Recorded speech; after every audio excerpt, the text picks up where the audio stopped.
ഇന്ത്യയിലെ കോടിക്കണക്കിന് പാവപ്പെട്ടവരെയും കേരളത്തിൽ 22 ലക്ഷം മനുഷ്യരെയും അവരുടെ കുടുംബങ്ങളെയും ബാധിക്കുന്ന ഒരു വളരെ പ്രധാനപ്പെട്ട പ്രശ്നത്തിൽ ഗവൺമെന്റിന്റെ നിലപാട് വ്യക്തമാക്കാൻ വേണ്ടിയാണ് ഈ പത്രസമ്മേളനം വിളിച്ചത്. ഇപ്പൊ ദേശീയ തൊഴിലുറപ്പ് പദ്ധതി 2004 ഇടതുപക്ഷ പിന്തുണയിൽ അധികാരത്തിലെത്തിയ ഒന്നാം UPA ഗവൺമെന്റ് ഇടതുപക്ഷത്തിന്റെ സമ്മർദ്ദത്തെ തുടർന്ന് നടപ്പാക്കിയ പദ്ധതിയാണ്. ഇടതുപക്ഷവും UPA ചേർന്ന് പുറത്തുനിന്ന് പിന്തുണയ്ക്കുന്നതിന് തയ്യാറാക്കിയിട്ടുള്ള ഒരു പൊതു മിനിമം പരിപാടി ഉണ്ടായിരുന്നു. ആ പൊതു മിനിമം പരിപാടിയിലാണ് ദേശീയ തൊഴിലുറപ്പ് നിയമം നടപ്പാക്കും എന്നത്, പദ്ധതി നടപ്പാക്കും എന്നതും ഉൾപ്പെടുത്തിയത്. ഇടതുപക്ഷത്തിന്റെ സമ്മർദ്ദത്തെ തുടർന്ന് മാത്രം ഒന്നാം UPA ഗവൺമെന്റ് കൊണ്ടുവരാൻ നിർബന്ധിതമായ പദ്ധതിയാണ്. അതിപ്പോ ഒന്നാം UPA ഗവൺമെന്റിൽ ഇടതുപക്ഷ പിന്തുണ ഇല്ലാതായത് മുതൽ ഈ പദ്ധതി ഇല്ലാതാക്കാനുള്ള ശ്രമങ്ങൾ നടക്കുകയായിരുന്നു. രണ്ടാം UPA ഗവൺമെന്റിന്റെ കാലത്ത് ആ ശ്രമങ്ങൾ കൂടുതൽ തീവ്രമായി നടപ്പാക്കി തുടങ്ങി. പലതവണ അതിൽ വെള്ളം ചേർത്തു. BJP ഗവൺമെന്റ് അധികാരത്തിൽ വന്നതോടുകൂടി അത് അട്ടിമറിക്കാനുള്ള ആസൂത്രിതമായിട്ടുള്ള ശ്രമങ്ങൾ നടത്തി വരികയാണ്. അതിപ്പോ അവസാന ഘട്ടത്തിൽ എത്തി നിൽക്കുന്നു. അതുകൊണ്ട് ഇന്ന് പാർലമെന്റിൽ 12 മണിക്ക് അവതരിപ്പിക്കുന്ന പുതിയ നിയമം എന്താണ്? ഇതിന്റെ VP റാംജി നിയമം. അതാണ് ഗാന്ധിജിയെ മാറ്റി റാംജിയെ കൊണ്ടുവന്നിരിക്കുകയാണ്. ഗാന്ധിജിയുടെ റാം അല്ല ആ റാം എന്ന് എല്ലാവർക്കും അറിയാം. വളരെ വിദഗ്ധമായിട്ട് റാം ഇതിൽ വന്നിട്ടുണ്ട്. പക്ഷെ അത് ഗാന്ധിജിയുടെ റാം അല്ല. ഗോഡ്സെയുടെ വെടിയേറ്റ് വീഴുമ്പോ ഗാന്ധി അവസാനം ഉച്ചരിച്ച ഹേ റാമിലെ റാം അല്ല ഇപ്പോ നരേന്ദ്രമോദി ഗവൺമെന്റ് കൊണ്ടുവന്നിട്ടുള്ള VP റാംജിയിലെ റാം. പ്രശ്നം പേര് മാറ്റുന്നത് മാത്രമല്ല, പേര് മാറ്റുന്നതിൽ തൊട്ട് കോടിക്കണക്കിന് മനുഷ്യരുടെ ഉപജീവനത്തിന് നേരെയുള്ള യുദ്ധമാണ് മോദി ഗവൺമെന്റ് ഇപ്പോ അഴിച്ചുവിട്ടിരിക്കുന്നത്. ക്രൂരമായ ഒരാക്രമണം സാധാരണ മനുഷ്യരുടെ ജീവിതത്തിന് പുല്ലുവില കൽപ്പിച്ചുകൊണ്ട് അവർ നടത്തുകയാണ്.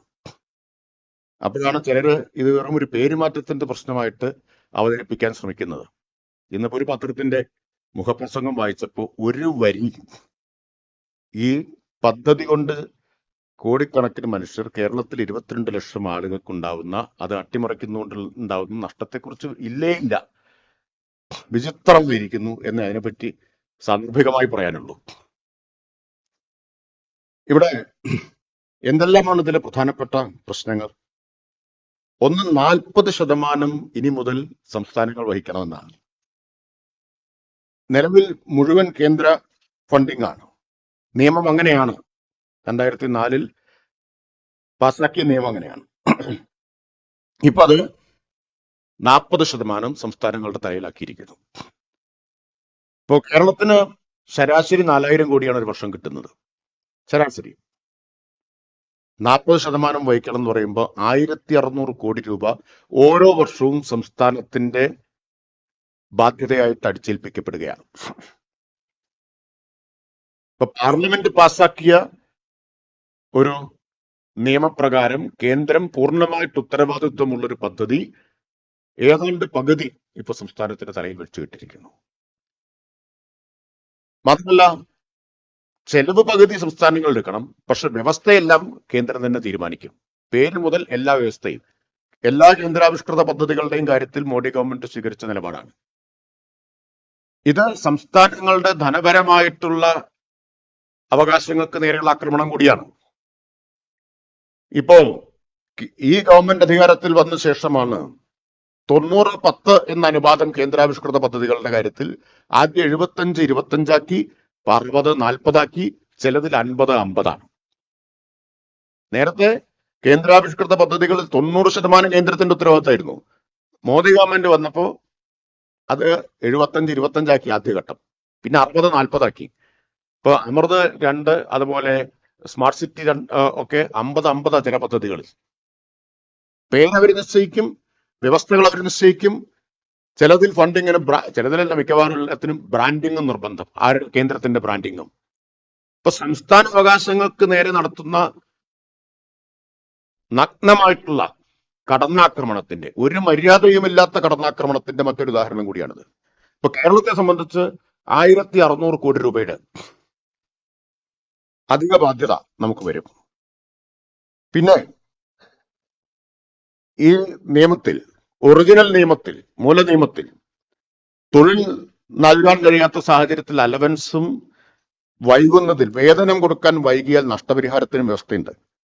ഇനി മുതൽ അത് സംസ്ഥാനം ചെയ്യണമെന്നാണ്.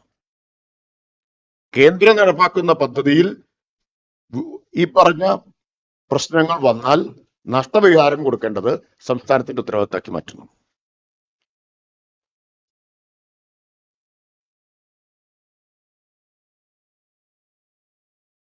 ഇപ്പോൾ തന്നെ നമുക്ക് 826.9 കോടി രൂപ കുടിശ്ശികയാണ്. 826.9 കോടി രൂപ. 426.7 കോടി കുടിശ്ശികയുള്ളത് അവിദഗ്ധ വേതനത്തിലാണ്. 264 കോടി കുടിശ്ശികയുള്ളത് മെറ്റീരിയൽ ഇനത്തിലാണ്. അതുപോലെ 48.9 കോടി വിദഗ്ധ വേതനത്തിലാണ് കുടിശ്ശികയുള്ളത്. 826.9 കോടിയാണ് നിലവിൽ കുടിശ്ശിക. ഈ കുടിശ്ശിക വരുത്തുന്നതും ബോധപൂർവമാണ്. കാരണം വേതനം കുടിശ്ശികയാക്കി വെച്ചാൽ ആളുകൾക്ക് ജോലി എടുത്തിട്ട്, ഇത് പകലന്തിയോളം പൊരിവെയിലത്ത് പണിയെടുക്കുകയാണല്ലോ. പ്രായം ചെന്നവരും സ്ത്രീകളാണ് മഹാഭൂരിപക്ഷം. ഇതിൽ ജോലിയെടുക്കുന്നവരിൽ മഹാഭൂരിപക്ഷവും സ്ത്രീകളാണ്. ഭാരതത്തിൽ ഇത് സ്ത്രീകൾക്കെതിരായിട്ടുള്ള ഒരാക്രമണം കൂടിയാണ്. കാരണം കേരളത്തിലൊക്കെ 90% സ്ത്രീകളാണ്. അവരുടെ ഒരു ഏക ഉപജീവന മാർഗമാണിത്. അപ്പോൾ സ്ത്രീ വിരുദ്ധമായ ആക്രമണം കൂടിയാണ് ഇത്. വേതനം വൈകിക്കഴിഞ്ഞാലുള്ള പ്രശ്നം എന്താ? പിന്നെ ഇവര് ഈ പദ്ധതികൾ തുടർന്ന് നടപ്പാക്കാൻ, തൊഴിലുറപ്പ് പദ്ധതിയിലെ പ്രവൃത്തികൾ പിന്നെ നടപ്പാക്കാൻ പറ്റാത്ത സ്ഥിതി വരും. അപ്പൊ അതിനെ സ്വാഭാവികമായിട്ട് കൊല്ലുക എന്ന ഉദ്ദേശത്തോടെയാണ് നിരന്തരമായിട്ട് കുടിശ്ശിക വരുത്തിയത് വേതനത്തിൽ. 826 കോടി ഇപ്പൊ വരുത്തി. ഓരോ സന്ദർഭത്തിലും ശരാശരി 700-750 കോടി കുടിശ്ശിക നിലനിർത്തിക്കൊണ്ടേയിരുന്നു. അതിന്റെ ഭാഗമായിട്ടാണ് ചെയ്യുന്നത്. പിന്നെ ഫണ്ടിങ് പാറ്റേണിൽ മാത്രമല്ല, മറ്റൊരു പ്രധാനപ്പെട്ട വ്യവസ്ഥ, കാർഷിക സീസണുകളിൽ പ്രവൃത്തി നടത്തരുത് എന്ന് ബില്ലിൽ വ്യവസ്ഥ ചെയ്തിരിക്കുകയാണ്. ഇന്ത്യയിൽ ചിലയിടത്തൊക്കെ 3 സീസൺ വരെ ഉണ്ട്, 3 വിള വരെ ഉണ്ട്. ഫലത്തിൽ തൊഴിലുറപ്പ് പദ്ധതി നടത്തരുത് എന്ന് പറയുന്നതിന് തുല്യമാണ് കാർഷിക സീസണിൽ പ്രവൃത്തി നടത്തരുത് എന്ന് പറയുന്നത്.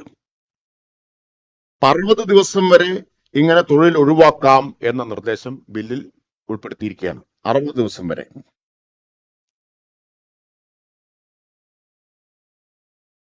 കേന്ദ്ര ഗവൺമെന്റ് പറയുന്നത് ബില്ലില് ഒരു കണ്ണിൽ പൊടിയിടുന്ന വ്യവസ്ഥ കൊണ്ടുവന്നിട്ടുണ്ട്. കേട്ടാ കൊള്ളാമല്ലോ എന്ന് തോന്നും. 100-ൽ നിന്ന് 125 തൊഴിൽ ദിനങ്ങൾ ഉയർത്തും എന്നാണ്. പക്ഷെ എവിടെ ഉയർത്തുന്നതാണ്? കേന്ദ്ര സർക്കാർ നോട്ടിഫൈ ചെയ്യുന്ന ഗ്രാമീണ മേഖലകളിൽ 125 ഉയർത്താം എന്നാണ്.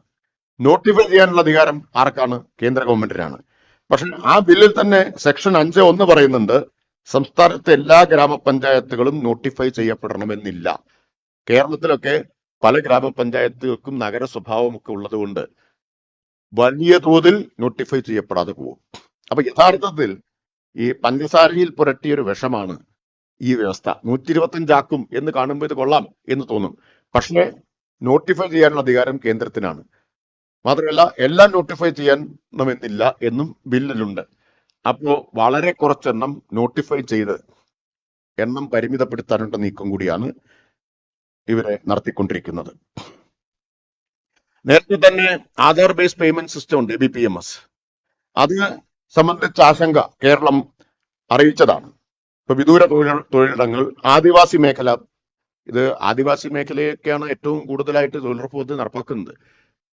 കേരളമാണെങ്കിൽ ഇന്ത്യയിൽ ആദ്യമായി സ്വന്തം നിലയിൽ ട്രൈബൽ പ്ലസ് നടപ്പാക്കിയ സംസ്ഥാനമാണ്. 100 ദിവസം അധിക തൊഴിൽ ദിനം ആദിവാസി മേഖലകളിൽ നൽകിയ ട്രൈബൽ പ്ലസ് നടപ്പാക്കിയിട്ടുള്ള സംസ്ഥാനമാണ് കേരളം. LDF ഗവൺമെന്റ് ആണ് അത് ചെയ്തത്. ഇവിടെ ഇത്തരം സ്ഥലങ്ങളിലൊക്കെ ഈ നെറ്റ്വർക്ക് ഇല്ലാത്തത് കൊണ്ടും ഒക്കെ പിന്നെ തൊഴിലുറപ്പ് തൊഴിലാളികളുടെ സാങ്കേതിക പരിജ്ഞാനമില്ലായ്മ കൊണ്ടൊക്കെ ഈ ആധാർ ബേസ്ഡ് പേയ്മെന്റ് സിസ്റ്റം ഫലപ്രദമായിട്ട് വരില്ല. അപ്പൊ എന്ത് ചെയ്യും? എടുത്ത പണിക്ക് കൂലി കിട്ടില്ല. അപ്പൊ നമ്മൾ ഈ എതിർപ്പ് നേരത്തെ തന്നെ അറിയിച്ചതാണ്. ഇതെല്ലാം കാണുന്നത് അറിയോ? ഇപ്പൊ പെട്ടെന്ന് ഈ നിയമം കൊണ്ടുവരുന്നതിലൂടെ മാത്രമല്ല, അതിനു മുമ്പ് എല്ലാ നിലയിലും ഇതിനെ ദുർബലപ്പെടുത്താൻ, വെള്ളം ചേർക്കാൻ നിരന്തരമായി ആസൂത്രിതമായി ശ്രമിച്ച് അതിനൊടുവിലാണ് ഇപ്പൊ ഈ നിയമം വരുന്നത്. ABPMS ഇതില്ലാതാക്കാനുള്ള ശ്രമമായിരുന്നു. തുടർച്ചയായി നൂറുകണക്കിന് കോടി രൂപ, ഇന്ത്യയിലാകെ നോക്കി ആയിരക്കണക്കിന് കോടി രൂപ കൂലി കുടിശ്ശിക വരുത്തിയത് ഇനി ആരും ഈ പണിക്ക് വരരുത് എന്ന് ഉറപ്പാക്കാൻ വേണ്ടിയിട്ടായിരുന്നു. അതുപോലെ മറ്റു പല വ്യവസ്ഥകളും കൊണ്ടുവന്നത് ഈ പദ്ധതിയെ ദുർബലപ്പെടുത്താൻ വേണ്ടിയിട്ടായിരുന്നു. വിഹിതം വെട്ടിക്കുറച്ചത്. ഇപ്പൊ നമ്മുടെ മുമ്പിൽ കണക്കുണ്ട്. കേന്ദ്ര ഗവൺമെന്റ്, മോദി ഗവൺമെന്റ് വന്ന ശേഷം കഴിഞ്ഞ 5 വർഷത്തെ മാത്രം ഞാൻ പറയാം. 10 വർഷത്തെ പറയുമ്പോൾ കുറെ അധികം പറയേണ്ടി വരും. 2020-21 385.67 കോടി തൊഴിൽ ദിനമായിരുന്നു. 2021-22 ആയപ്പോൾ 337.76 കോടിയായി. 2022-23 വീണ്ടും ഗണ്യമായി കുറച്ച് 285.33 കോടിയായി. 2024-25 286 അവിടെ തന്നെ നിന്നു. 2025-26 നമ്മൾ നോക്കണം. അത് അല്ല 210.47 കോടിയാണ്. 210 എന്ന് പറഞ്ഞാൽ 2020-21 385 കോടി തൊഴിൽ ദിനം അനുവദിച്ചത് 25-26 ആയപ്പോൾ 210 കോടിയായി. ഇതാ ഞാൻ പറഞ്ഞത്, ആസൂത്രിതമായിട്ട് ഇതിനെ ഇല്ലാതാക്കാൻ ശ്രമം നടത്തിക്കൊണ്ടിരിക്കുകയായിരുന്നു എന്നുള്ളത്. അത് പൂർത്തിയാക്കാനാണ് ഈ ബില്ല് ഇപ്പോ കൊണ്ടുവന്നിട്ടുള്ളത്. ഒരുപാട് ദ്രോഹകരമായ വ്യവസ്ഥകൾ ഇതിലടങ്ങിയിട്ടുണ്ട്. ഇപ്പൊ പദ്ധതി നിർവഹണത്തെ സംബന്ധിച്ചിട്ടുള്ള പരാതികളിൽ പ്രാഥമിക വീഴ്ച കണ്ടെത്തിയാൽ ഫണ്ട് തടയാനുള്ള കാരണമാക്കും എന്നാണ്. നേരത്തെ എങ്ങനെ വെച്ചാൽ വേതനം തടസ്സപ്പെടുത്തില്ല, വേതനം കൊടുത്ത ശേഷം ബാക്കി കാര്യങ്ങൾ സ്വീകരിക്കും. ഇപ്പൊ ഫണ്ട് തടയുന്ന പറഞ്ഞാൽ വേതനം തടസ്സപ്പെടുത്തും. അപ്പൊ പിന്നെ ആളുകൾ ഉണ്ടാവുമല്ലോ. പിന്നെ ഗ്രാമപഞ്ചായത്തുകളെ ABC എന്ന് ക്ലാസിഫൈ ചെയ്യുമെന്ന് സെക്ഷൻ 44 പറയുന്നുണ്ട്. അപ്പൊ അനുസൃതമായിട്ടാണ് പദ്ധതി തയ്യാറാക്കേണ്ടത് എന്നാണ് പറയുന്നത്. അപ്പൊ ക്ലാസിഫിക്കേഷൻ വീണ്ടും പരിമിതപ്പെടുത്തൽ വരികയാണ്. ഇങ്ങനെയുള്ള ധാരാളം ദ്രോഹകരമായിട്ടുള്ള വ്യവസ്ഥകൾ ഉൾപ്പെടുത്തിയിട്ട് ഫലത്തിൽ ഇത് ഈ ആജീവിക ബില്ലല്ല, അന്ത്യം കുറിക്കുന്ന ബില്ലാണ്. തൊഴിലുറപ്പ് പദ്ധതിക്ക് അന്ത്യം കുറിക്കുന്ന ഒരു ബില്ലായിട്ട് മാറിയിരിക്കുന്നു. അതിന് ചരമക്കുറിപ്പാണ് നരേന്ദ്രമോദി ഗവൺമെന്റ് കൊണ്ടുവന്നിട്ടുള്ള ഈ ബില്ല് എന്നത്. ഇത് കേരളത്തിന് ഇപ്പൊ കിട്ടുന്ന ഏറ്റവും വലിയ കേന്ദ്ര പദ്ധതി ഇതാണ്. ഞാൻ പറഞ്ഞല്ലോ 4000 കോടിയാണ് കിട്ടുന്നത്. ആ 4000 കോടി ശരാശരി അതിൽ തന്നെ കുറവ് വന്നിട്ടുണ്ട് കേട്ടോ. ആ തുടർച്ചയായിട്ട് കുറവ് വന്നിട്ടുണ്ട്. 2022-23 3554 കോടി, 2023-24 3221 കോടി, 24-25 വീണ്ടും 3212 കോടിയായിട്ട് കുറഞ്ഞു. ഈ വർഷം ഇതുവരെ 2928 കോടി മാത്രമാണ് അനുവദിച്ചിട്ടുള്ളത്. തൊഴിൽ ദിനങ്ങളുടെ കാര്യത്തിലും കുറവുണ്ടായി. 2022-23 ഈ 3 വർഷങ്ങളിലും ആദ്യഘട്ടത്തിൽ 6 കോടി തൊഴിൽ ദിനങ്ങളാണ് അനുവദിച്ചു നൽകിയത്. 25-26 5 കോടിയായിട്ട് വെട്ടിക്കുറച്ചു. അപ്പൊ നമ്മള് ഇന്ത്യയിൽ ഏറ്റവും നന്നായിട്ട് ഈ പദ്ധതി നടപ്പാക്കുന്ന സംസ്ഥാനമാണ് കേരളം. കാരണം ഇപ്പോ നമ്മുടെ സ്റ്റാറ്റസ് എടുത്താൽ, തൊഴിലുറപ്പ് പദ്ധതി നടപ്പാക്കുന്നതിന്റെ സ്റ്റാറ്റസ് എടുത്താൽ 100 തൊഴിൽ ദിനം കൊടുത്ത സംസ്ഥാനങ്ങളിൽ കേരളം 2ാം സ്ഥാനത്താണ്. അതുപോലെ ST കുടുംബങ്ങൾക്ക് 100 ദിനം പൂർത്തിയാക്കിയതിലും ഇന്ത്യയിൽ 2ാം സ്ഥാനത്താണ് കേരളം. SC കുടുംബങ്ങൾ 100 ദിനം പൂർത്തിയാക്കിയതിൽ ഇന്ത്യയിൽ 1ാം സ്ഥാനത്താണ് കേരളം. ശരാശരി SC കുടുംബങ്ങൾക്ക് ഏറ്റവും കൂടുതൽ തൊഴിൽ കൊടുത്തതിൽ 1ാം സ്ഥാനത്താണ് Keralam. Average ST persons days കണക്കാക്കിയാൽ 2ാം സ്ഥാനത്താണ് കേരളം. അപ്പൊ ഈ നിലയിൽ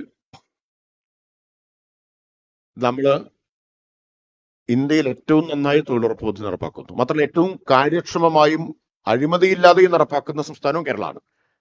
ഇപ്പോൾ സോഷ്യൽ ഓഡിറ്റ് എന്ന വ്യവസ്ഥയുണ്ട്. ഇന്ത്യയിൽ 100% പഞ്ചായത്ത് അടിസ്ഥാനത്തിൽ സോഷ്യൽ ഓഡിറ്റ് നടത്തിയ ഒറ്റ സംസ്ഥാനമേ ഉള്ളൂ, അത് കേരളമാണ്. രണ്ടാം സ്ഥാനത്ത് നിൽക്കുന്ന സംസ്ഥാനത്ത് 60% സോഷ്യൽ ഓഡിറ്റ് നടന്നിട്ടുള്ളത്. അത് പഞ്ചായത്ത് അടിസ്ഥാനത്തിലല്ല. ഇവിടെ പഞ്ചായത്ത് അടിസ്ഥാനത്തിൽ 100% നടപ്പാക്കി. നമുക്ക് സോഷ്യൽ ഓഡിറ്റ് സൊസൈറ്റി ഉണ്ട്. മികച്ച നിലയിൽ ആ സോഷ്യൽ ഓഡിറ്റ് പൂർത്തിയാക്കുന്ന സംസ്ഥാനമാണ്. തൊഴിലുറപ്പ് തൊഴിലാളികൾക്ക് ക്ഷേമനിധി ഏർപ്പെടുത്തിയ ഇന്ത്യയിലെ ഏക സംസ്ഥാനം കേരളമാണ്. ഈ ഗവൺമെന്റാണ്, രണ്ടാം പിണറായി ഗവൺമെന്റാണ് തൊഴിലുറപ്പ് തൊഴിലാളികൾക്ക് ക്ഷേമനിധി ഏർപ്പെടുത്തിയത്. ഒട്ടേറെ ആനുകൂല്യങ്ങളുണ്ട്. പ്രസവാനുകൂല്യമുണ്ട്, മക്കൾക്ക് പ്രസവാനുകൂല്യമുണ്ട്, മക്കൾക്ക് വിദ്യാഭ്യാസാനുകൂല്യമുണ്ട്, വിവാഹാനുകൂല്യം തൊഴിലാളിക്കും മക്കൾക്കും ഉണ്ട്, ഇങ്ങനെ ചികിത്സാനുകൂല്യമുണ്ട്, നഷ്ടപരിഹാരമുണ്ട്. ഇങ്ങനെ ധാരാളം ആനുകൂല്യങ്ങളുള്ള ക്ഷേമനിധി ഇന്ത്യയിൽ ഒറ്റ സംസ്ഥാനമേ നടപ്പാക്കിയിട്ടുള്ളൂ, അത് കേരളമാണ്. ഓണം അലവൻസ് 100 തൊഴിൽ ദിനങ്ങൾ പൂർത്തിയാക്കിയവർക്ക് ഓണത്തിനോടനുബന്ധിച്ച് 1250 രൂപയുടെ അലവൻസ്, പ്രത്യേക അലവൻസ് കേരളം കൊടുക്കുന്നുണ്ട്. ഇപ്പോ ഈ 2024-25 സാമ്പത്തിക വർഷം ആ അലവൻസിന് അർഹരായത് 5,19,619 കുടുംബങ്ങളാണ്. 65 കോടി രൂപ ഇതിനു വേണ്ടി ചെലവഴിച്ചു. അപ്പോൾ കേരളത്തെ സംബന്ധിച്ച് ഏറ്റവും പ്രധാനപ്പെട്ട ഒരു പദ്ധതി കൂടിയാണിത്.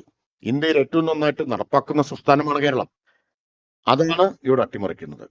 ഇപ്പോൾ ഇതിന് പുറമെ നമ്മൾ കാണേണ്ടത് നഗര തൊഴിലുറപ്പ് പദ്ധതി പൂർണ്ണമായും സംസ്ഥാന പദ്ധതിയായിട്ട് ഇന്ത്യയിൽ ആദ്യം നടപ്പാക്കിയതും ഈ LDF ഗവൺമെന്റാണ്. ഇന്ത്യയിൽ ആദ്യം നഗര തൊഴിലുറപ്പ് പദ്ധതി നടപ്പാക്കിയത് ഈ ഗവൺമെന്റാണ്. ട്രൈബൽ പ്ലസിന്റെ കാര്യം ഞാൻ നേരത്തെ പറഞ്ഞു. ഇന്ത്യയിൽ അങ്ങനെയൊരു സംസ്ഥാന പദ്ധതി പ്രത്യേകമായി നടപ്പാക്കുന്ന ഏക സംസ്ഥാനം കേരളമാണ്. അപ്പോൾ തൊഴിലുറപ്പ് പദ്ധതി ഏറ്റവും മികച്ച നിലയിൽ നടപ്പാക്കുന്നു എന്ന് മാത്രമല്ല, തൊഴിലുറപ്പ് പദ്ധതിയെ കൂടുതൽ വികസിതമായ നിലയിൽ സംസ്ഥാന പദ്ധതി കൂടിയാക്കി മാറ്റി നമ്മൾ നടപ്പാക്കുകയാണ്. അതിനെല്ലാം ഇത് ബാധിക്കും. 22 ലക്ഷം പേര് കേരളത്തിൽ തൊഴിലുറപ്പ് തൊഴിലാളികളായിട്ടുണ്ട്. അവരെ ബാധിക്കുന്ന, അവരുടെ ഉപജീവനത്തെ ഇല്ലാതാക്കുന്ന, അതിൽ തന്നെ മഹാഭൂരിപക്ഷം സ്ത്രീകളാണ്. അവരുടെ ഏക വരുമാന സ്രോതസ്സിനെ ഇല്ലാതാക്കുന്ന ഹൃദയശൂന്യവും ക്രൂരവുമായിട്ടുള്ള നടപടിയാണ് കേന്ദ്ര സർക്കാരിൽ നിന്നുണ്ടായിട്ടുള്ളത്. ഇത് ഇപ്പൊ തുടങ്ങിയതല്ല. ഇത് ഒന്നാം UPA സർക്കാരിന്റെ കാലത്ത് ഇടതുപക്ഷം പിന്തുണ പിൻവലിച്ചപ്പോൾ തുടങ്ങിയതാണ്. കാരണം അന്ന് ഈ വ്യവസ്ഥ കേന്ദ്ര ഗവൺമെന്റ് കൊണ്ടുവരാൻ നോക്കി, കാർഷിക സീസണിൽ നിർത്തിവെക്കണമെന്നുള്ളത്. ഒന്നാം UPA സർക്കാർ ഇടതുപക്ഷ പിന്തുണ പിൻവലിച്ചപ്പോൾ തന്നെ തുടങ്ങി. രണ്ടാം UPA സർക്കാരിന്റെ കാലത്ത് ചിദംബരം ധനകാര്യമന്ത്രിയായപ്പോ തുക വെട്ടിക്കുറച്ചു. തുക വെട്ടിക്കുറച്ച കണക്കുണ്ട് ഇവിടെ. അന്ന് മുതൽ ഈ അലോക്കേഷൻ വെട്ടിക്കുറയ്ക്കാൻ തുടങ്ങി. 2011-12 രണ്ടാം UPA ആണ്, ഇടതുപക്ഷത്തിന്റെ പിന്തുണയില്ല. 40,000 കോടിയിൽ നിന്ന് 33,000 കോടിയായിട്ട് വെട്ടിക്കുറച്ചു പി ചിദംബരം. അന്ന് ഇടതുപക്ഷമൊക്കെ വലിയ പ്രതിഷേധം ഉയർത്തി. അന്ന് മുതൽ തുടങ്ങിയതാണ് ഈ തുക വെട്ടിക്കുറയ്ക്കൽ. എന്ന് വെച്ചാൽ രണ്ടാം UPA ഗവൺമെന്റ് തുടങ്ങി വെച്ച ഉദകക്രിയ ഇപ്പോ മൂന്നാം മോദി ഗവൺമെന്റ് പൂർത്തിയാക്കുന്നു. നമ്മൾ ഓർക്കേണ്ട ഒരു കാര്യം, കോവിഡ് മഹാമാരിയുടെ കാലത്ത് ഇന്ത്യയിൽ കോടിക്കണക്കിന് മനുഷ്യരെ പട്ടിണി മരണത്തിൽ നിന്ന് രക്ഷിച്ച പദ്ധതി ഇതാണ്. നമ്മുടെയൊക്കെ നാട്ടിൽ നിന്ന് ഈ കുടിയേറ്റ തൊഴിലാളികൾ, അതിഥി തൊഴിലാളികൾ തിരിച്ചുപോയല്ലോ. നമ്മൾ അന്ന് കണ്ട ദൃശ്യങ്ങളൊന്നും മറക്കരുത്. കാൽനടയായിട്ടാണ് ആയിരക്കണക്കിന് കിലോമീറ്റർ ആളുകൾ സ്വന്തം ഗ്രാമത്തിലേക്ക് തിരിച്ചുപോയത്. അന്ന് തൊഴിലുറപ്പുള്ളത് കൊണ്ട് മാത്രം കൂട്ട പട്ടിണി മരണങ്ങൾ ഒഴിവായതാണ്. അത്തരമൊരു പദ്ധതിക്കാണ് ഇപ്പോ ഈ സർക്കാർ അന്ത്യം കുറിക്കുന്നത്. മാത്രമല്ല, ഈ സംസ്ഥാനങ്ങൾ ചെലവ് വഹിക്കണമെന്നത് ചിദംബരത്തിന്റെ നിർദ്ദേശമാണ്. 2013 ഇപ്പൊ ഇന്ത്യൻ എക്സ്പ്രസ് എന്നത് റിപ്പോർട്ട് ചെയ്തിട്ടുണ്ട്. Delhi Indian express, a certain percentage of the cost should be borne by the states. അന്ന് അത് നടപ്പാവാതെ പോയത് പാർലമെന്റിൽ ഇടതുപക്ഷത്തിന്റെ ശക്തമായിട്ടുള്ള എതിർപ്പ്, ഒപ്പം ആ രണ്ടാം UPA-യിലെ ഗ്രാമവികസന മന്ത്രിയായിരുന്ന രഘുവംശ് പ്രസാദ് സിംഗ്, അദ്ദേഹം മരിച്ചുപോയി. അദ്ദേഹത്തിന്റെ ശക്തമായിട്ടുള്ള എതിർപ്പ് മൂലമാണ് സംസ്ഥാനങ്ങൾ ചെലവ് വഹിക്കണം എന്നത് അന്ന് നടപ്പാവാതെ പോയത്. രഘുവംശ് പ്രസാദ് സിംഗ് കോൺഗ്രസ് ആയിരുന്നില്ല. അദ്ദേഹം ശക്തമായിട്ട് ഘടകകക്ഷിയാണ്. പിന്തുണയില്ലെങ്കിൽ ഗവൺമെന്റ് ഉണ്ടാവില്ല. അദ്ദേഹം ശക്തമായ എതിർപ്പ് ഉയർത്തിയപ്പോഴാണ് ഇടതുപക്ഷത്തിനൊപ്പം ഗവൺമെന്റിനകത്ത് രഘുവംശ പ്രസാദ് സിംഗും എതിർത്തു. ഇതുകൂടി നമ്മൾ കാണണം. അതുകൊണ്ടാണ് ഇന്നലെ ഇതൊരു പ്രധാന പ്രശ്നമായിട്ട് ഉയർന്നു വന്നിട്ടും കേരളത്തിൽ നിന്നുള്ള UDF MP-മാർ പാരഡിപ്പാട്ട് പാടി രസിച്ചത് പാർലമെന്റിൽ. ഇന്നലെ അവർക്ക് അതായിരുന്നു പ്രധാനപ്പെട്ട പ്രശ്നം. ഇന്ത്യയിലെ കോടിക്കണക്കിന് മനുഷ്യരുടെയും കേരളത്തിൽ 22 ലക്ഷം കുടുംബങ്ങളുടെയും അന്നം മുട്ടിക്കുന്ന ഒരു ബില്ല് പാർലമെന്റിൽ കൊണ്ടുവരുന്ന ദിവസം വട്ടത്തിൽ നിന്ന് പാരഡിപ്പാട്ട് പാടിയ അശ്ലീലത്തിന് കേരളം സാക്ഷ്യം വഹിച്ചു. നമ്മൾ ദൃശ്യങ്ങൾ കണ്ടല്ലോ. അതൊക്കെ കഴിഞ്ഞെങ്കിൽ ഈ ജനങ്ങളുടെ ഒരു ജീവിത പ്രശ്നം ഉന്നയിക്കാൻ അവർ സമയം കണ്ടെത്തണമെന്നാണ് അഭ്യർത്ഥിക്കാനുള്ളത്. ഇന്നലെ പിന്നെ ഇടതുപക്ഷ MP-മാർ ഈ പ്രശ്നം ഉന്നയിച്ചിട്ടുണ്ട്. ജോൺ ബ്രിട്ടാസ് ഉൾപ്പെടെയുള്ള ഇടതുപക്ഷ MP-മാർ ഉന്നയിച്ചിട്ടുണ്ട്. ഇന്ന് ഇടതുപക്ഷം പാർലമെന്റിൽ പ്രതിഷേധം നടത്തി. ഇടതുപക്ഷം ഇത്തരം പ്രശ്നങ്ങൾ ഉയർത്തിയിട്ടാണ് പ്രതിഷേധിക്കുന്നത്. ഇടതുപക്ഷം മാത്രമേ ഇന്ന് പ്രതിഷേധിച്ചിട്ടുള്ളൂ എന്ന് കാണുന്നു. എല്ലാ ഇടതുപക്ഷ പാർട്ടികളും ചേർന്നാണ് പ്രതിഷേധിച്ചത്. അപ്പോൾ യഥാർത്ഥ ജീവിത പ്രശ്നങ്ങൾ, മനുഷ്യരുടെ പ്രശ്നങ്ങൾ ഉന്നയിക്കാനുള്ള സ്ഥലമാണ് പാർലമെന്റ്. ആളുകളുടെ ഉപജീവനം മാർഗം മുട്ടിക്കുന്നതിനെതിരായിട്ടുള്ള ശബ്ദമുയരേണ്ട സ്ഥലമാണ്. കോൺഗ്രസിന് ചിലപ്പോൾ കുറച്ച് മനസാക്ഷി കുത്തുണ്ടാവും. കാരണം ഇതെല്ലാം പുറത്തു വരുമല്ലോ.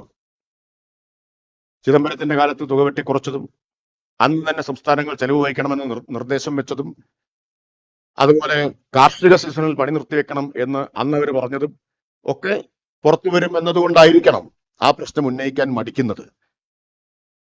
ഇതുവരെ ഏതെങ്കിലും പ്രധാനപ്പെട്ട കോൺഗ്രസ് നേതാക്കളുടെ ഒരു പ്രതിഷേധം ഇക്കാര്യത്തിൽ പ്രധാനപ്പെട്ടവരുടെ ആരുടേതും പാർലമെന്റിൽ ഉയർന്നതായിട്ട് ഒരു സ്വരം ഉയർന്നതായിട്ട് നമ്മളാരും കേട്ടിട്ടില്ല. അപ്പൊ അവരോട് അഭ്യർത്ഥിക്കാനുള്ളത്, പ്രത്യേകിച്ച് കേരളത്തിൽ തിരഞ്ഞെടുക്കപ്പെട്ടു പോയവരോട്, ഈ തൊഴിലാളികളുടെ അവരുടെ കുടുംബത്തിന്റെയും കൂടി പ്രതിനിധികളാണല്ലോ അവര്. ഇപ്പോ ശക്തമായിട്ടുള്ള പ്രതിഷേധം ഇക്കാര്യത്തിൽ ഉയർത്തണം. ഇടതുപക്ഷ MP-മാർ അത് ശക്തമായി തന്നെ ഉയർത്തുന്നുണ്ട്. കേരളത്തിൽ വലിയ പ്രതിഷേധവും പ്രക്ഷോഭവും ഒക്കെ ഉയർന്നു വരേണ്ടി വരും. ഇതിന് കേരളത്തിൽ രാജ്യവ്യാപകമായിട്ട് ഉയർന്നു വരേണ്ടി വരും ഇതിനെ സംരക്ഷിക്കണമെങ്കിൽ. അത്രയാണ് പറയാം.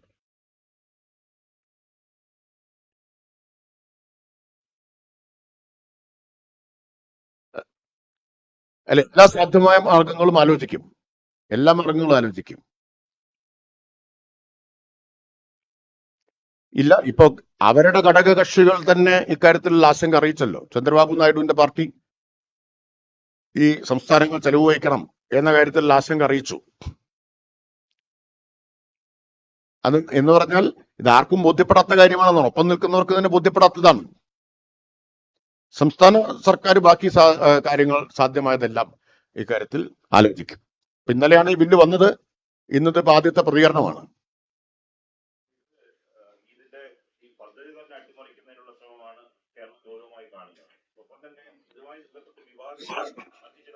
പ്രതിപക്ഷ നേതാവിന്റെ സ്റ്റേറ്റ്മെന്റ് ഇപ്പൊ വന്നിട്ടുണ്ട്. അദ്ദേഹം പറയുന്നത് ഈ നെഹ്റുവിന്റെയും ഇന്ദിരയുടെയും രാജീവ് ഗാന്ധിയുടെ ഒക്കെ പേര് മാറ്റുന്നത് അതിന്റെ ഭയമാണ്. ഇതുമായി ബന്ധപ്പെട്ട് ഈ പദ്ധതി 40% തുക കേരളത്തിന് വഹിക്കേണ്ടി വരുന്നത്, സംസ്ഥാനങ്ങൾക്ക് വഹിക്കേണ്ടി വരുന്നത്, ഈ തൊഴിൽ ദിനങ്ങളെ സംബന്ധിച്ച ആശങ്കയും ഒന്നും ഇത്തരം കാര്യങ്ങൾ അദ്ദേഹത്തിന്റെ സ്റ്റേറ്റ്മെന്റ് ഇപ്പോഴാണ് ഞാൻ കണ്ടിട്ടില്ല.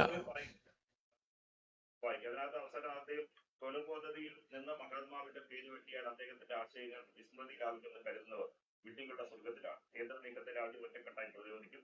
ധിക്കാരിയും താഴ്ചയും എന്ന ഒരു തീരുമാനം മോദി സർക്കാർ അടിയന്തരമായി പിൻവലിക്കണം. തുടക്കവും ഈ പേരുമായി ബന്ധപ്പെട്ട കാര്യങ്ങളാണ് അദ്ദേഹം ഈ സ്റ്റേറ്റ്മെന്റിൽ പറയുന്നത്. ഗൗരവതരമായി കേരളത്തെ ബാധിക്കുന്ന ഈ വിഷയത്തിൽ എന്തുകൊണ്ട് പ്രതിപക്ഷം ഇത്തരത്തിൽ ആ വിഷയത്തെ ഏറ്റെടുക്കുന്നില്ല എന്നാണ് യഥാർത്ഥത്തിൽ ഇത് പ്രതിപക്ഷ നേതാവും കോൺഗ്രസും ഈ പ്രതികരണത്തിലൂടെ BJP ഗവൺമെന്റിന്റെ ഉദ്ദേശത്തെ സഹായിക്കുകയാണ് ചെയ്യുന്നത്. പേര് മാറ്റലാണോ പ്രശ്നം? പേര് വേണമെങ്കിൽ തിരിച്ചാക്കാന്ന് പറഞ്ഞു കഴിഞ്ഞാൽ ഇവർ വെട്ടിലായി പോകില്ലേ? അത് മാത്രമാണോ പ്രശ്നം? പേര് മാറ്റുന്നു എന്നതിലേക്ക് ഇതിനെ ലളിതവൽക്കരിക്കുന്നത് എന്താണ് അതിന്റെ ഉദ്ദേശം എന്ന് പറഞ്ഞാൽ മറ്റതൊന്നും ഇവർക്ക് എതിർക്കാൻ പറ്റില്ല എന്നുള്ളത് കൊണ്ടാണ്. ഞാൻ നേരത്തെ പറഞ്ഞില്ലേ, ഒന്നാം UPA സർക്കാരിനുള്ള ഇടതുപക്ഷ പിന്തുണ പിൻവലിച്ചപ്പോൾ മുതൽ ഇവര് ശ്രമിച്ച കാര്യമാണ് ഇപ്പോ മോദി ഗവൺമെന്റ് യാഥാർത്ഥ്യമാക്കുന്നത്. അന്ന് ശ്രമിച്ചു നടക്കാതെ പോയത് ഇവര് യാഥാർത്ഥ്യമാക്കുന്നു. അതുകൊണ്ട് ഇവർക്ക് അഭിപ്രായ വ്യത്യാസം ഉണ്ടാവില്ല അതിനൊന്നും. അല്ലെങ്കിൽ കേരളത്തിന്റെ പ്രതിപക്ഷ നേതാവല്ലേ, ഈ ബില്ലിന്റെ ഉള്ളടക്കത്തെ കുറിച്ച് അദ്ദേഹം എല്ലാം പഠിച്ചു പറയുന്ന ആളാണെന്നല്ലേ നിങ്ങളൊക്കെ പറയാറുള്ളത്. ഇല്ല. അതെ, എന്നാൽ അങ്ങനെ കേൾക്കാറുണ്ട്, അത്രേ ഉള്ളൂ. ആര് നിങ്ങൾ പറഞ്ഞിട്ടില്ലെങ്കിൽ ഞാൻ ഉത്തരവാദിത്വം നിങ്ങളുടെ തലയിൽ ഇടുന്നില്ല. കേൾക്കാറുണ്ട്. അപ്പോ ഞാൻ പറഞ്ഞത് എന്തോ ആവട്ടെ, അദ്ദേഹം അത് മനസ്സിലാക്കാതിരിക്കില്ലല്ലോ. കാരണം ഇന്നലെ മുതൽ ഇത് ചർച്ചയാണ്. ഇന്നിപ്പോ സമയം 12 മണിക്കാണ് അദ്ദേഹത്തിന്റെ പ്രതികരണം വരുന്നത്. ഇതുവരെ പേരുമാറ്റം മാത്രമേ അദ്ദേഹത്തിന്റെ ശ്രദ്ധയിൽപ്പെട്ടിട്ടുള്ളൂ. അപ്പോൾ ബോധപൂർവമായ മൗനമാണ് പ്രതിപക്ഷ നേതാവ് ഇതിലെ യഥാർത്ഥ പ്രശ്നങ്ങൾ, ജനങ്ങളെ ബാധിക്കുന്ന പ്രശ്നങ്ങൾ ഉയർന്നു. പേരുമാറ്റം ഗൗരവം തന്നെയാണ്. ഇതിലൊരു കെണിയുണ്ട്. പേരുമാറ്റത്തെ മാത്രം എതിർത്താൽ ശരി, നിങ്ങളുടെ എതിർപ്പ് പരിഗണിച്ച് പേര് ഞങ്ങൾ പഴയതാക്കാന്ന് പറഞ്ഞാൽ ഇവർ അനുകൂലിക്കോ? അനുകൂലിക്കേണ്ടി വരില്ല ഇവർക്ക്. കാരണം ഇവർ ഉയർത്തുന്ന എതിർപ്പ് അത് മാത്രമല്ലേ. ഇതിലെ ഏറ്റവും പ്രധാനപ്പെട്ട കാര്യം ഈ ബില്ലിന്റെ കഥ, അല്ലെങ്കിൽ ഈ പദ്ധതിയുടെ കഥ കഴിക്കുന്നത് എങ്ങനെയാണെന്നറിയോ? എന്താണ് 2004 പാസ്സാക്കിയ തൊഴിലുറപ്പ് നിയമത്തിന്റെ ആത്മാവ്? ഡിമാൻഡ് ഡ്രിവൺ സ്കീമാണ്. എന്ന് പറഞ്ഞാൽ തൊഴിൽ ആവശ്യപ്പെടുന്ന എല്ലാവർക്കും തൊഴിൽ കൊടുക്കാൻ സർക്കാരിന് ബാധ്യതയുള്ള നിയമമാണ്. ഡിമാൻഡ് ഡ്രിവൺ സ്കീമാണ്, ആവശ്യ അധിഷ്ഠിതമാണ്. അതുകൊണ്ടാണ് ഇപ്പൊ പിന്നെ ഓരോ തവണയും ലേബർ ബജറ്റ് കേന്ദ്രം നിശ്ചയിക്കും 5 കോടി, നമ്മൾ 9 കോടി തൊഴിൽ ദിനം സൃഷ്ടിച്ചാൽ തരാൻ ബാധ്യസ്ഥയുണ്ട്. അങ്ങനെയാണ് നമുക്ക് പലപ്പോഴും കിട്ടിയിട്ടുള്ളത്. തരാൻ ഒരു ബാധ്യസ്ഥ, നിയമപ്രകാരം ബാധ്യസ്ഥരാണ്. അത് മാറുന്നു, നോർമറ്റീവ് അലോക്കേഷനാണ്. ഓരോ സംസ്ഥാനത്തിനുള്ള അലോക്കേഷൻ മുൻകൂട്ടി കേന്ദ്രം നിശ്ചയിക്കും സാമ്പത്തിക ഘടകങ്ങളുടെ അടിസ്ഥാനത്തിൽ എന്നാണ്. ബട്ട് ഡിമാൻഡ് ഡ്രിവൺ അല്ലാതായി, കഥ കഴിക്കുകയാണത്. അത് ഞാൻ ചോദിക്കട്ടെ, തൊഴിലുറപ്പ് പദ്ധതിയിൽ ഒരു അവകാശവാദം ഉന്നയിക്കുന്നവരാ കോൺഗ്രസ്. ഇടതുപക്ഷം പറഞ്ഞതുകൊണ്ട് മാത്രമൊന്നുമല്ല, എന്നെപ്പോഴും അവകാശവാദം ഉന്നയിക്കുന്നവരാണ്. അവർക്ക് ഇതിലൊന്നും, ഈ ഡിമാൻഡ് ഡ്രിവൺ സ്കീമിനെ ഇല്ലാതാക്കുന്നതിൽ 40% സംസ്ഥാനത്തിന്റെ തലയിൽ കെട്ടിവെക്കുന്നതിൽ, കാർഷിക സീസണിൽ നിർത്തിവെക്കണമെന്ന് പറയുന്നതിൽ മൗനം പാലിക്കുന്നു എന്നുള്ളത് ഈ ജനദ്രോഹത്തിൽ BJP ഗവൺമെന്റിന്റെ കൂടെ നിൽക്കുന്നു എന്നാണ് അത് കാണിക്കുന്നത്. ഞങ്ങൾ രണ്ടിനെ എതിർക്കുന്നു, പേര് മാറ്റുന്നതിനെ എതിർക്കുന്നു, ഈ നിയമത്തിന്റെ കഥ കഴിക്കുന്നതിനെയും എതിർക്കുന്നു. ഇപ്പൊ പ്രതിപക്ഷ നേതാവിന്റെ വാർത്താക്കുറിപ്പ് ഇപ്പൊ നിങ്ങൾ വായിച്ചത് പ്രകാരം എനിക്ക് തോന്നുന്നത്, നിയമം പദ്ധതി നിങ്ങൾ അട്ടിമറിച്ചോ, പക്ഷെ പേര് നിലനിർത്തണം എന്ന് പറയുന്നത് പോലെയാണ്.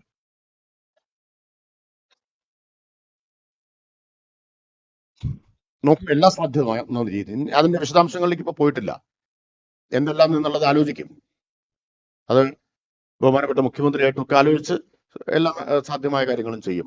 കാരണം ഇപ്പോ നമ്മുടെ മുമ്പിൽ ഇന്നലെയാണല്ലോ ഇത് വരുന്നത്. ഇന്നലെയാണ് വരുന്നത്. ഞാൻ ഇന്നാണ് ഇവിടെ എത്തിയത്. ഗൗരവമായിട്ട് ആലോചിക്കും ഇക്കാര്യം.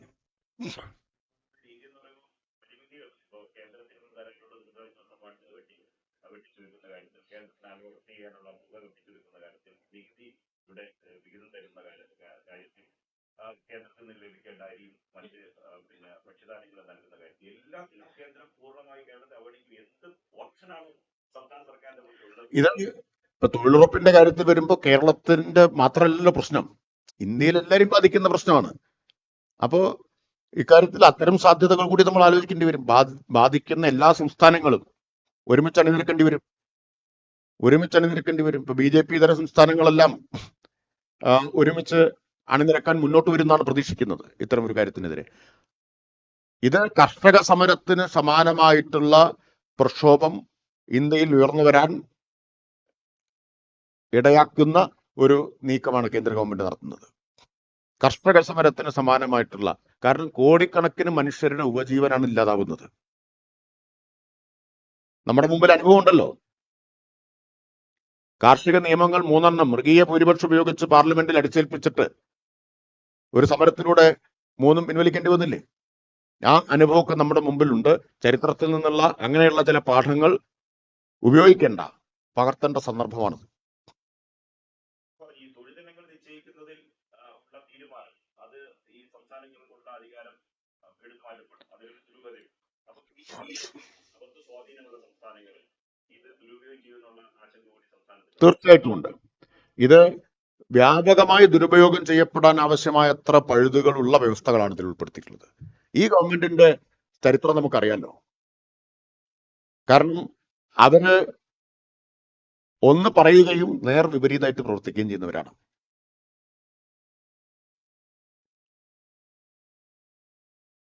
3 കാറ്റഗറി ആയിട്ട് പഞ്ചായത്തിനെ ക്ലാസിഫൈ ചെയ്യുന്നതാണ് പറഞ്ഞിട്ടുള്ളത്. അതിന്റെ അടിസ്ഥാനത്തിൽ പദ്ധതികൾ തയ്യാറാക്കണം, ലേബർ ബജറ്റ് ഒക്കെ തയ്യാറാക്കുമ്പോൾ. അപ്പൊ അത് പരിമിതപ്പെടുത്തലാണ്. അതിന്റെ വിശദാംശം നോക്കണം. ഞാൻ മനസ്സിലാക്കുന്നത് ഇപ്പൊ എ അവർക്ക് ഏറ്റെടുക്കാവുന്ന പദ്ധതികൾ ഏതൊക്കെ, ബി ഏതൊക്കെ, പരിമിതപ്പെടുത്താനുള്ള നീക്കമാണ് എന്നുള്ളതാണ്. അത് ഞാൻ ചോദിക്കുന്നത്, ഇപ്പൊ ഇന്ത്യയില് രാജ്യം ആകെ എടുത്തു കഴിഞ്ഞാൽ 3 വിള വരെയുള്ള സ്ഥലങ്ങൾ, പ്രദേശങ്ങളുണ്ട്. അപ്പൊ നിർത്തിവെക്കണം എന്ന് പറഞ്ഞാൽ നല്ലൊരു സമയത്ത്, ഏറ്റവും അനിവാര്യമായ സമയത്ത് നിർത്തിവെക്കുകയാണ്. തൊഴിൽ ഏറ്റവും ആവശ്യമായ സമയത്ത് നിർത്തിവെക്കുകയാണ് ചെയ്യുന്നത്.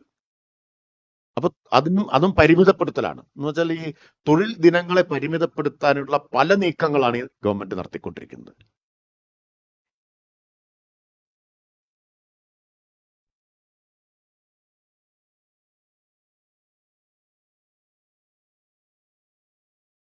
തീർച്ചയായിട്ടും. എന്ന് പറഞ്ഞാൽ നമ്മൾ അസറ്റ് ക്രിയേഷൻ വലിയ തോതിൽ നടത്തിയിട്ടുണ്ട്. ഇപ്പോൾ ഒരു ഉദാഹരണം പറഞ്ഞാൽ, മാലിന്യമുക്ത നവകേരളം ക്യാമ്പയിനിൽ മിനി MCF ഉണ്ടാക്കാൻ നമ്മൾ തൊഴിലുറപ്പ് പദ്ധതി ഉപയോഗിച്ചിട്ടുണ്ട്. അംഗൻവാടികൾ ഉണ്ടാക്കാൻ തൊഴിലുറപ്പ് പദ്ധതി കൂടി ഉപയോഗിച്ചിട്ടുണ്ട്. അപ്പോൾ അസറ്റ് ക്രിയേഷൻ, വളരെ ക്വാളിറ്റി ഉള്ള അസറ്റ് ക്രിയേഷൻ നടത്താൻ നമ്മൾ ഉപയോഗിച്ച പദ്ധതിയാണത്. റോഡുകൾ, കോൺക്രീറ്റ് റോഡുകൾ, ഗ്രാമീണ റോഡുകൾ ഉണ്ടാക്കാൻ നമ്മൾ തൊഴിലുറപ്പിനെ ധാരാളമായിട്ട് ഉപയോഗിച്ചിട്ടുണ്ട്. സോക്ക് പിറ്റ്, ഈ മലിനജലം സംസ്കരിക്കാനുള്ള സോക്ക് പിറ്റുകൾ നമ്മൾ ഉപയോഗിച്ചിട്ടുണ്ട്. ഈ കിണർ റീചാർജിങ്ങിന് ഉപയോഗിച്ചിട്ടുണ്ട്. ഇപ്പോൾ കുടിവെള്ള പദ്ധതികൾക്കും മറ്റുമൊക്കെ. പിന്നെ ഫാം പോൺസ്, ഞാൻ എൻ്റെ മണ്ഡലത്തിലെ അനുഭവം പറഞ്ഞു കഴിഞ്ഞാൽ, ഈ 5 കൊല്ലം കൊണ്ട് 110 ഫാം പോൺസ് ആണ് തൊഴിലുറപ്പ് പദ്ധതിയിൽ മാത്രം ഉണ്ടാക്കിയത്. 110 ഫാം പോൺസ് ഈ വെള്ളക്ഷാമത്തെ നേരിടാൻ ഉപയോഗിച്ചത്. 1000-ലധികം കിണറുകളുടെ റീചാർജിങ് തൊഴിലുറപ്പ് പദ്ധതി ഉപയോഗിച്ച് നടത്തിണ്ടായിട്ടുണ്ട്. അതെല്ലാം അട്ടിമറിക്കപ്പെടും.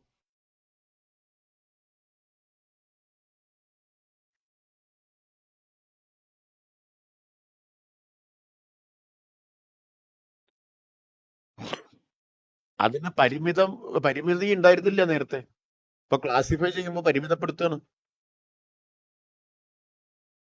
ഞാൻ പറയുന്നത്, നിങ്ങൾ പറയുന്നു ഇതൊക്കെ അവർ പറഞ്ഞിട്ടുണ്ട്, ഇതൊന്നും പറയാതിരിക്കാൻ പറ്റില്ലല്ലോ. അത് പറയുമ്പോൾ തന്നെ എന്താ പറയുന്നത്, ഞങ്ങൾ പഞ്ചായത്തിനെ ക്ലാസിഫൈ ചെയ്യും, എന്നിട്ട് ആ ക്ലാസിഫിക്കേഷൻ അനുസരിച്ച് പദ്ധതി ഏറ്റെടുക്കാൻ പറ്റുമെന്നാണ്. ഇപ്പോൾ അത്തരം നിയന്ത്രണങ്ങൾ, വ്യവസ്ഥകൾ ഇല്ല. പഞ്ചായത്തുകൾക്ക് പദ്ധതികൾ ഏറ്റെടുക്കാം.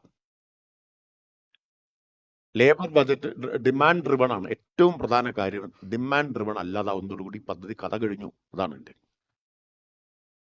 തദ്ദേശ തെരഞ്ഞെടുപ്പ് കഴിഞ്ഞു, വലിയ തരത്തിലുള്ള രാഷ്ട്രീയ വിജയമാണ് എന്ന് UDF പറയുന്നു. BJP വലിയ തരത്തിലുള്ള മുന്നേറ്റം ഉണ്ടായിട്ടുണ്ട്. തദ്ദേശ വകുപ്പിന്റെ മന്ത്രി കൂടി ആയതുകൊണ്ട് ഈ തെരഞ്ഞെടുപ്പ് വിജയത്തെ ഞാനിപ്പോ അതിന് മറുപടി പറഞ്ഞില്ലെങ്കിൽ നിങ്ങൾ ഒഴിഞ്ഞു മാറിയെന്നും മൗനം പാലിച്ചു എന്നൊക്കെ പറയാനിടയുണ്ടായി. തദ്ദേശ തെരഞ്ഞെടുപ്പിന്റെ ഫലം നോക്കുമ്പോൾ 2021 ഇടതുപക്ഷത്തിന് മഹാവിജയമാണ് ഉണ്ടായത്. ചരിത്ര വിജയമാണ് LDF ഉണ്ടായത്. ആ വിജയം തവണ ആവർത്തിക്കാൻ കഴിഞ്ഞിട്ടില്ല. ആ റിസൾട്ട് ആവർത്തിക്കാൻ കഴിഞ്ഞിട്ടില്ല. അങ്ങനെ നോക്കുമ്പോൾ തിരിച്ചടി ഉണ്ടായിട്ടുണ്ട്, പറഞ്ഞു കഴിഞ്ഞല്ലോ. പക്ഷെ അതേസമയം തന്നെ 2019 പാർലമെന്റ് തെരഞ്ഞെടുപ്പിനേക്കാൾ ബഹുദൂരം മുന്നോട്ട് വന്നു എന്നുള്ളതല്ലേ കണക്കുകൾ കാണിക്കുന്നത്. ഇന്നിപ്പോ എനിക്ക് തോന്നുന്നു ഒരു പത്രം തിരുവനന്തപുരം നഗരത്തിലെ കണക്കുകൾ പ്രാധാന്യത്തോടെ അല്ലെങ്കിലും ഉള്ളിലെ പേജിൽ കൊടുത്തതായിട്ട് കണ്ടു. അത്രയും കൊടുത്തല്ലോ, നന്ദി. തിരുവനന്തപുരം നഗരത്തിൽ വോട്ടിൽ മുന്നിൽ നിൽക്കുന്നത് ഇടതുപക്ഷമാണെന്ന്. പാർലമെന്റ് തെരഞ്ഞെടുപ്പിലെ സ്ഥിതി എന്തായിരുന്നു? 3-ാം സ്ഥാനത്തായിരുന്നില്ലേ? അവിടെ നിന്നല്ലേ 1-ാം സ്ഥാനത്ത് വന്നത്. ഇപ്പൊ പിടിച്ചടക്കി എന്ന് പറയുന്ന BJPക്ക് LDF-നേക്കാൾ വോട്ട് കുറവാണ് തിരുവനന്തപുരം നഗരത്തില്. വളരെ പിന്നിലാണ് UDF. അപ്പൊ ആരുടെ വോട്ടാണ് BJPക്ക് ഈ മുന്നേറ്റത്തിന് സഹായകരമായി മാറിയെന്നും കൂടി കാണുന്നുണ്ട്. പിന്നെ BJP വലിയ മുന്നേറ്റം ഉണ്ടായി. ഒരു കാര്യം കൂടി ഞാൻ പറയാൻ ആഗ്രഹിക്കുന്നു. ഇന്നലെ ഒരു പത്രം, അതിന് ഞങ്ങൾക്ക് നന്ദിയുണ്ട്. കാരണം ലോക്സഭാ തെരഞ്ഞെടുപ്പിൽ 19 അസംബ്ലി മണ്ഡലങ്ങളിലെ LDF-ന് ലീഡുള്ളൂ എന്ന് പറഞ്ഞ അതേ പത്രം തന്നെ ഇന്നലെ ഗ്രാമ മുനിസിപ്പൽ കോർപ്പറേഷൻ വാർഡ് കണക്ക് വെച്ചിട്ട് 58 ലീഡ് ഉണ്ടെന്ന് പറഞ്ഞിട്ടുണ്ട്. ഇപ്പൊ 19 നിന്ന് 58 കുതിച്ചുചാട്ടമാണല്ലോ അങ്ങനെ വരുമ്പോ അവര് പറഞ്ഞനുസരിച്ച് ഉണ്ടാവുന്നത്. ഇന്നൊരു കണക്ക് വന്നിട്ടുള്ളത് ജില്ലാ പഞ്ചായത്തിന്റെ വോട്ടിന്റെ അടിസ്ഥാനത്തിൽ, ജില്ലാ പഞ്ചായത്തും കോർപ്പറേഷൻ മുനിസിപ്പൽ വോട്ടിന്റെ അടിസ്ഥാനത്തിൽ 64 അസംബ്ലി മണ്ഡലങ്ങളിൽ LDF ലീഡുണ്ട്. അപ്പൊ ഒരു കാര്യം ശരി, നിങ്ങൾ പറയുന്നൊരു കാര്യം, 2021 മഹാവിജയം അതുപോലെ ആവർത്തിക്കാനായിട്ടില്ല. പക്ഷേ ഇപ്പോഴും വോട്ടിന്റെയും കണക്ക് അസംബ്ലി മണ്ഡലാടിസ്ഥാനത്തിലുള്ള കണക്ക് നോക്കിയാൽ ഏറെക്കുറെ ഒപ്പത്തിനൊപ്പമാണ്. പതുക്കെയാണെങ്കിലും നിങ്ങൾ പലരും അത്ര പ്രാധാന്യത്തോടെ അല്ലെങ്കിലും ഈ കാര്യം ഇപ്പൊ പറയാൻ തുടങ്ങി എന്നുള്ളത് നല്ല കാര്യം. കാരണം പറയാതിരിക്കാനാവില്ല, അത് വസ്തുതയാണ്. അപ്പോ ഉണ്ടായ തിരിച്ചടി എന്ന് ഞങ്ങൾ ആരും കാണാതിരിക്കുന്നില്ല.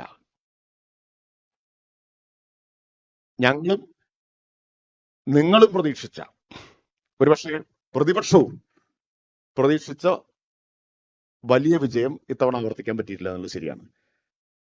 അതുകൊണ്ടാണ് എന്തോ ഭയങ്കര തിരിച്ചടി ഉണ്ടായെന്ന് തോന്നുന്നത്. കഴിഞ്ഞ വർഷത്തെ അതേ മഹാവിജയം ആവർത്തിക്കാൻ കഴിഞ്ഞില്ല എന്നുള്ളതുകൊണ്ടാണ്. അതുകൊണ്ടാണല്ലോ അത് ചരിത്ര വിജയം എന്നൊക്കെ പറഞ്ഞത്. എപ്പോഴും അതേപോലെ തന്നെ ആവർത്തിക്കാൻ പറ്റണമെന്നില്ല. പിന്നെ ഞങ്ങൾക്ക് അങ്ങനെ ഒരു വലിയ വിജയത്തിന് അർഹരാണ് എന്ന് എതിർക്കുന്നവർക്കും തോന്നലുള്ളത് കൊണ്ടാണല്ലോ അവര് അത് പ്രതീക്ഷിച്ചത്. ഇവരതുപോലെ തന്നെ ഇത്തവണയും ജയിക്കും എന്ന് പ്രതീക്ഷിച്ചു. കാരണം അത്രയും നല്ല വർക്ക് ഒരു ഗവൺമെന്റ് നടത്തി. സർക്കാരിന്റെ പ്രകടനം, പെർഫോമൻസ് പരിഗണിച്ചാണെങ്കിൽ ഇവർ ഈ മഹാവിജയം ആവർത്തിച്ച് കളയുമോ എന്ന ആശങ്ക ഞങ്ങൾ എതിർക്കുന്നവർക്കുണ്ടായിരുന്നു. അത്രത്തോളം വന്നില്ല എന്നതിന്റെ ആശ്വാസമാണ് യഥാർത്ഥത്തിൽ ഈ ഭയങ്കര രാഷ്ട്രീയ വിജയം ഉണ്ടായി എന്ന പ്രതീതി ഉണ്ടാക്കുന്നതിന്റെ കാരണം.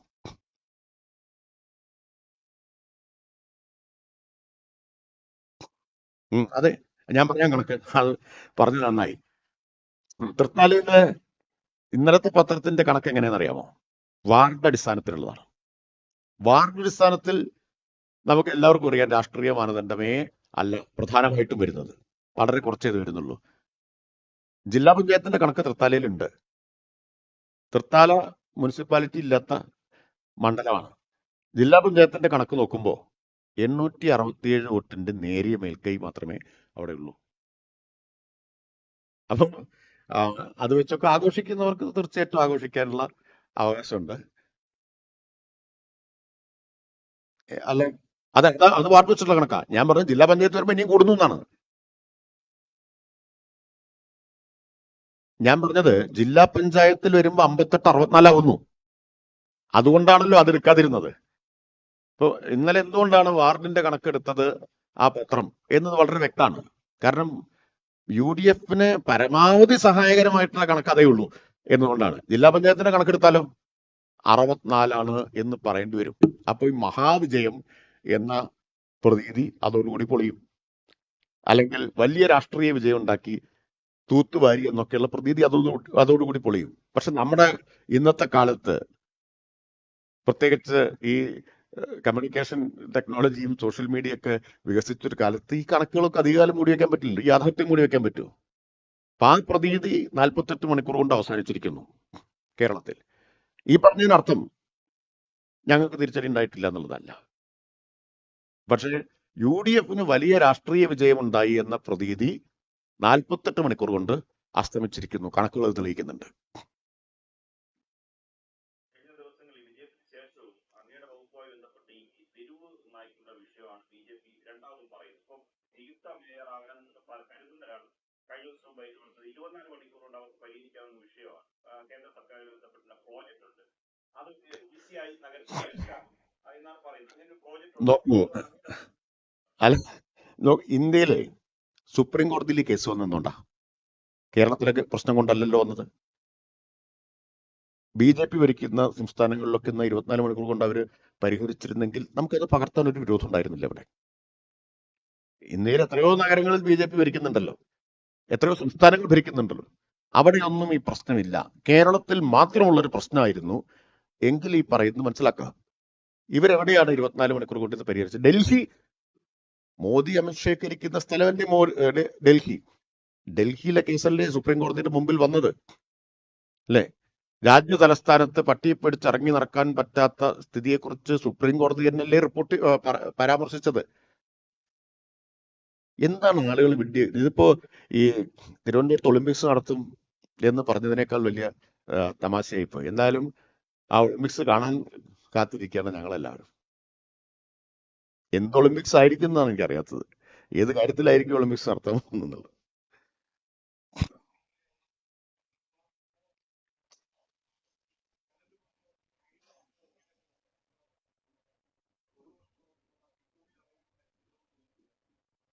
അത് അക്ഷരാർത്ഥത്തിൽ നമ്മളെ ഞെട്ടിപ്പിക്കുകയും ലജ്ജിപ്പിക്കുകയും ചെയ്യുന്നു. ഏത് തരത്തിലുള്ള ഭരണാധികാരികളുടെ രാജ്യം ഭരിക്കുന്നവരുടെ കീഴിലാണ് നമ്മളെന്നുള്ളത്.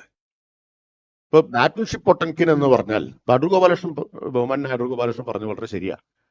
അദ്ദേഹം പറഞ്ഞല്ലോ അജ്ഞതയാണിതെന്ന്. അജ്ഞതയും ഒപ്പം അസഹിഷ്ണുതയും രണ്ടും ചേർന്ന് സമവാക്യം ഒരു ഫാസിസ്റ്റ് ലക്ഷണമാണ്. അത് രണ്ടും ചേർന്നതാണ് ഈ തീരുമാനത്തിൽ കാണുന്നത്. ബാറ്റിൽഷിപ്പ് പൊട്ടൻകിൻ ഹിറ്റ്ലർ നിരോധിച്ചതാണ് 1933. സാർ ചക്രവർത്തിക്കെതിരായിട്ടുള്ള റിവോൾട്ടിന്റെ പ്രമേയം ആണ് ബാറ്റിൽഷിപ്പ് പൊട്ടൻകിൻ. ലോക സിനിമാ ചരിത്രത്തിൽ സാങ്കേതിക വിദ്യാപരമായും ഒക്കെ വളരെ ഒരു നാഴികക്കല്ലായി മാറിയ, ഞാനൊരു സിനിമാ വിദഗ്ധനല്ല, പക്ഷെ നമ്മളെല്ലാം ഏതൊരാൾക്കും അറിയുന്നതാണ് ബാറ്റിൽഷിപ്പ് പൊട്ടൻകിൻ ലോക സിനിമാ ചരിത്രത്തിൽ അതിന്റെ സ്ഥാനം എന്താണ് എന്നുള്ളത്. അപ്പൊ ആ സിനിമ ഇതിന് മുമ്പ് നിരോധിച്ചത് ഹിറ്റ്ലറാണ് 1933. ഇപ്പോ അതിന് അനുമതി ഇവിടെ കൊടുക്കുന്നില്ല മോദി ഗവൺമെന്റ് എന്ന് പറഞ്ഞാൽ ഹിറ്റ്ലറെ പോലൊരു ഫാസിസ്റ്റായിട്ട് മോഡി മാറിക്കൊണ്ടിരിക്കുകയാണ് എന്ന് പറയുന്നതിന് പിന്നെ കൂടുതൽ തെളിവിന്റെ ആവശ്യമുണ്ടോ? അല്ലെ? അതിനുശേഷം പിന്നെ അതിന് പ്രദർശനാനുമതി ഇപ്പൊ തടയുകയാണ്. സമാനത വളരെ വ്യക്തമല്ലേ? വളരെ വ്യക്തമായിട്ടുള്ള സമാനതയല്ലേ? പിന്നെ അതിനേക്കാൾ വലിയ തമാശ, ബീഫ് എന്നൊരു സിനിമയുടെ കാര്യം കണ്ടു. സ്പാനിഷ് സിനിമയാണെന്ന് പറഞ്ഞു. ഞാൻ കണ്ടിട്ടില്ല, എനിക്ക് ആ സിനിമയെ പറ്റി അറിയില്ല. പക്ഷെ ഇന്ന് മാധ്യമങ്ങളിലെല്ലാം കണ്ടു. പേര് ബീഫ് എന്നാണെങ്കിലും അത് ഏതോ ഒരു കുടുംബ കഥയോ മറ്റോ ആണ് എന്നാണ് കണ്ടത്. ഇതുമായിട്ട് യാതൊരു ബന്ധമില്ല. കണ്ടപ്പോഴേക്കും ഈ സിനിമ നിരോധിച്ചപ്പോൾ ഞാൻ MP ആയിരുന്നപ്പോൾ ഉള്ള ഒരു അനുഭവം ഓർമ്മ വന്നു. അതുപോലെ പങ്കുവെക്കാൻ ഇപ്പൊ തോന്നുന്നു. അതായത് JNU സമരം ഉണ്ടായല്ലോ മുമ്പ്. അപ്പൊ ആ വിഷയം പാർലമെന്റിൽ ഉന്നയിച്ച് ഞാൻ പാർലമെന്റിൽ പ്രസംഗിച്ചുകൊണ്ടിരിക്കുകയാണ്. അപ്പൊ കേന്ദ്ര ഗവൺമെന്റിനെ ശക്തമായിട്ട് വിമർശിച്ച് പ്രസംഗിക്കുമ്പോൾ അന്നത്തെ പാർലമെന്ററി കാര്യ മന്ത്രി ശ്രീ വെങ്കയ്യ നായിഡു എഴുന്നേറ്റു. എന്നോട് വഴങ്ങാമെന്ന് ചോദിച്ചു. ഞാൻ വഴങ്ങി. അപ്പൊ അദ്ദേഹം വളരെ രോഷാകുലനായിട്ട് ചോദിച്ചു, നിങ്ങൾ എന്തിനെയാണ് ഈ ന്യായീകരിച്ചുകൊണ്ടിരിക്കുന്നത്? ആ JNUവില് ഇവർ ചെയ്തത് എന്താണെന്നറിയാമോ? രാജ്യത്തെ അപമാനിച്ചു. രാജ്യം അവരവിടെ ഒരു ലഘുലേഖ അടിച്ചിറക്കി. ആ ലഘുലേഖയുടെ തലക്കെട്ട് the country without post office എന്നായിരുന്നു. നിങ്ങൾ വിദ്യാഭ്യാസമുള്ള ആളല്ലേ? അദ്ദേഹനോട് ചോദിക്കുക, ലക്ഷക്കണക്കിന് പോസ്റ്റ് ഓഫീസ് ഇന്ത്യയിൽ ഉണ്ടായിട്ടും ഇത് പോസ്റ്റ് ഓഫീസ് ഇല്ലാത്തൊരു രാജ്യമാണ് എന്ന് ഇവർ പ്രചരിപ്പിക്കുകയല്ലേ? അതിനേക്കാണോ നിങ്ങളൊക്കെ പിന്തുണയ്ക്കുന്നത്? അത് പ്രസിദ്ധമായൊരു കവിതയാണ്. ആഗാലി ഖാന്റെ the country without post office എന്നുള്ളൊരു കവിതയാണ്. ആ കവിത ഒരു ലഘുലേഖയായിട്ട് JNUവിലെ കുട്ടികൾ അടിച്ചിറക്കി. ഇവരെന്താ വിചാരിച്ചത്? BJP RSS ഇന്ത്യയെ അപമാനിച്ചു. ഇത്രയും പോസ്റ്റ് ഓഫീസ് ഉണ്ടായിട്ടും ഒരു പോസ്റ്റ് ഓഫീസ് ഇല്ലാത്ത, ഇത് പാർലമെന്റ് പറഞ്ഞ കാര്യമാണെന്ന്. സമാനമായ സംഭവം പണ്ട് അടിയന്തരാവസ്ഥ കാലത്തുണ്ട് കേട്ടോ. ആരും മോശമില്ല ഇക്കാര്യത്തില്. അടിയന്തരാവസ്ഥ കാലത്ത് ഒരു സംഭവമുണ്ട്. അന്ന് SFI പ്രവർത്തകർ അടിയന്തരാവസ്ഥയിൽ ബർത്തുൽ ബ്രഹത്തിന്റെ കവിത, ഒരു നഗരത്തിനൊരു അനീതി ഉണ്ടായാൽ അന്ന് വൈകുന്നേരമാകുമ്പോഴേക്കും ആ നഗരം കത്തിച്ചാമ്പലാവുകയാണ് നല്ലത് എന്ന പ്രസിദ്ധമായിട്ടുള്ള കവിതയുണ്ട്. ആ കവിത ഒരു നോട്ടീസായിട്ട് അടിച്ചിറക്കി. അപ്പോ ഈ KSUകാര് പോലീസിന് പരാതി കൊടുത്തതാണ്. ഇവിടെ ബർത്തോൾ ബൃഹത്ത് എന്ന് പറയുന്ന ഒരാള് ഇന്ദിരാഗാന്ധിക്കെതിരായിട്ടുള്ള നോട്ടീസ് അടിച്ചിറക്കിയിരിക്കുന്നു എന്ന് പറഞ്ഞിട്ട് ഈ നോട്ടീസും കൊടുത്തു, പോലീസിന് കൊടുത്തു. പോലീസ് വണ്ടികളെല്ലാം കൂടി എരമ്പിപ്പാഞ്ഞ് മഹാരാജാസ് കോളേജിൽ വന്ന് മുഴുവൻ ക്ലാസ്സിലും കയറി അന്വേഷിച്ചു ആരാണ് ബർത്തോൾ ബൃഹത്ത് എന്ന്. അപ്പൊ ഏതൊരു രസികൻ പറഞ്ഞു വിട്ടു, അവൻ മട്ടാഞ്ചേരിക്കാരനാണ്, ഇന്ന് വന്നിട്ടില്ല എന്ന്. നേരെ ഈ ഇടിവണ്ടികളെല്ലാം കൂടി മട്ടാഞ്ചേരി പോയി റെയ്ഡ് നടത്തി എന്നുള്ള കഥ നിങ്ങളും കേട്ടു കാണും. അടിയന്തരാവസ്ഥക്കാലത്ത് ക്രൂരതകൾക്കിടയിൽ പിന്നീട് ഓർത്ത് ചിരിക്കാൻ പോകുന്ന ഒരു തമാശയാണ്. അപ്പൊ ഏത് അമിതാധികാര ഭരണകൂടവും, അത് അടിയന്തരാവസ്ഥയിലെ ഇന്ദിരാഗാന്ധി ഭരണകൂടമാണെങ്കിലും ശരി, ഇപ്പോഴത്തെ മോദി ഭരണകൂടമാണെങ്കിലും ശരി, ഈ അസഹിഷ്ണുതയും അജ്ഞതയും ചേരുമ്പുണ്ടാവുന്നതിന്റെ ഉദാഹരണങ്ങളാണ് ഇതെല്ലാം. വേറൊന്നുമില്ലല്ലോ. ശരി.